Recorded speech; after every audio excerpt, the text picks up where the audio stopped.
Nice. On that title. Photobomb.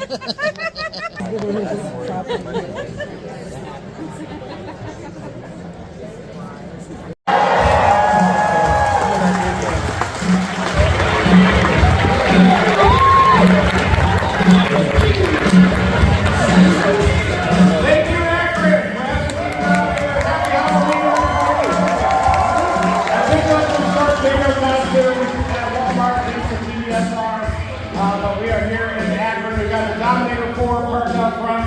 That's the latest in all the Dominator vehicles. That's my personal driver too. You can see it's covered in tailgates out there.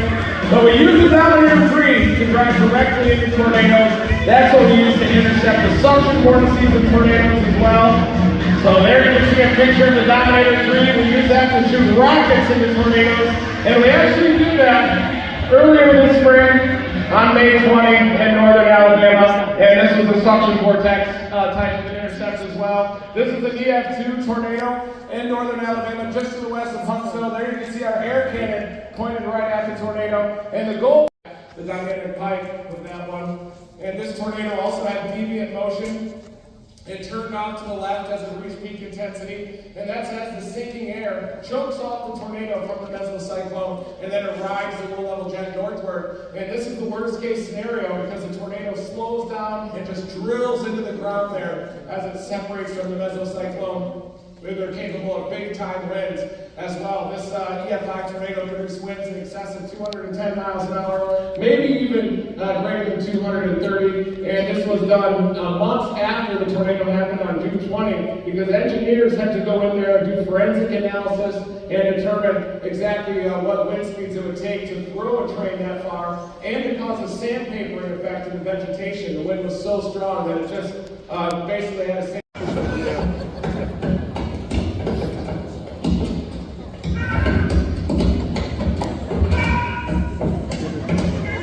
Should have worn the shark costume for this one.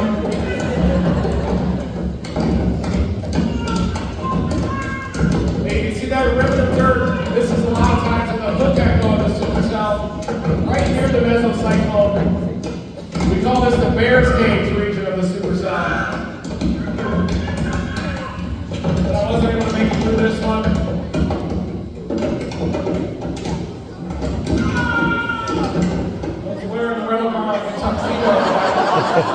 And this is the Dominator 4, which you see out front. This actually happened a couple of weeks ago, but we were in the Oklahoma Panhandle and got into some big-time hail. And you know you can storm chase hard when you have to tow the vehicle home. And we actually had to tow the Dominator 4 back after this one. You can see a destroyed light fixture there. And a lot of those hail nets were accumulated over many years. I got the original Dominator 4, brand new unfortunately, in 2018. And then I got baseballs on day 2 of owning that thing. And then I took it down to Hurricane Ian, and a 15-foot storm surge came in and swept the Subaru away. But I love the hail net so much on the hood that I towed the vehicle out just to get the hood out.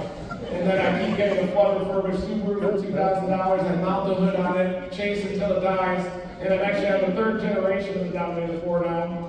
I blew the motor out last year on a tornado in Silverton, Texas. I was about 100 yards to the south of it when the motor gave out and started making that clanking noise when they run out of oil.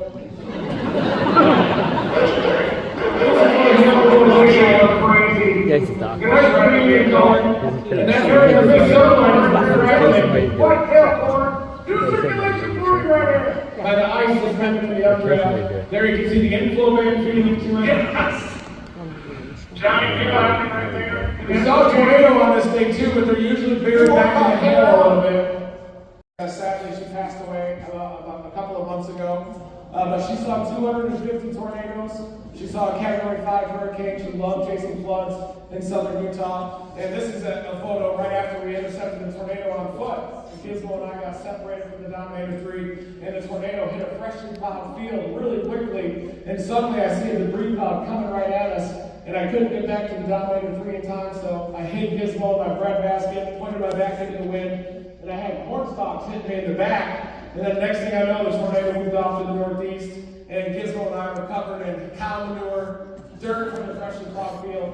And I actually had pink eye for 3 months after that infections as well. And that was when we realized that tornado debris clouds can be toxic as well. And then you have the Joplin, Missouri tornado in 2011, the EF5 that had flesh-eating bacteria in it because it was digging so deep into the topsoil. You can see Gizmo had a cast back then. She was getting in an altercation with a German Shepherd one time, and I dove on her and broke her paw.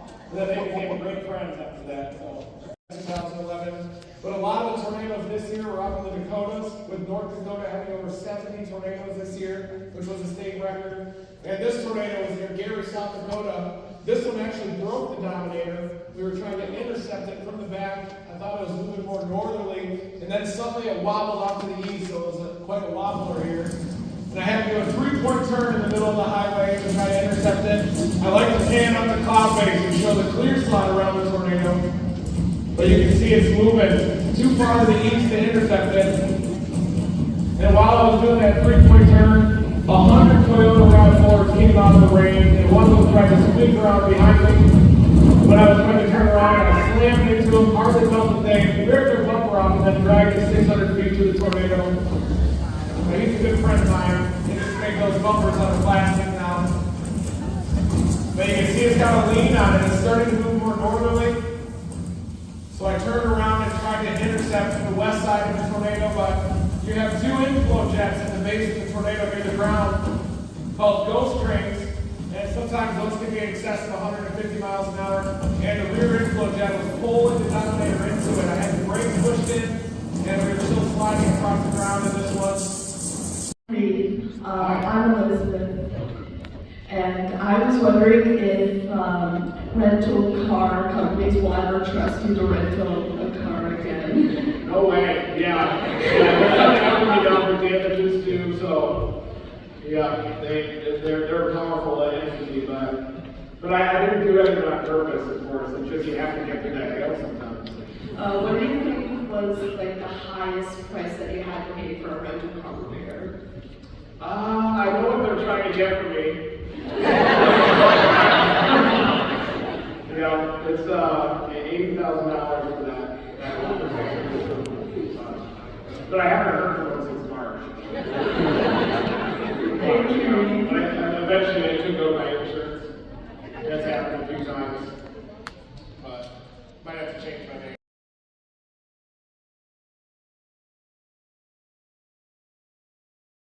I appreciate it. No problem, man. Do you want us to take your picture? Yeah, if you could.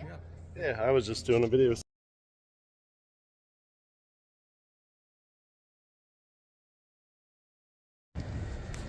So we've got the Subaru Dominator.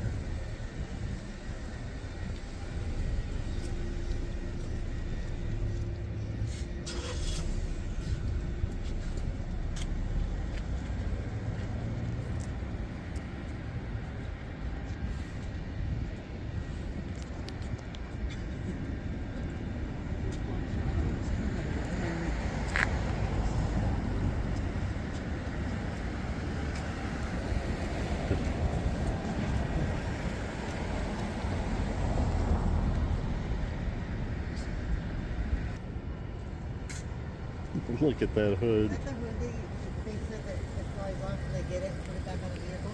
Yeah. You can see all the Gorilla hail damage. It's crazy.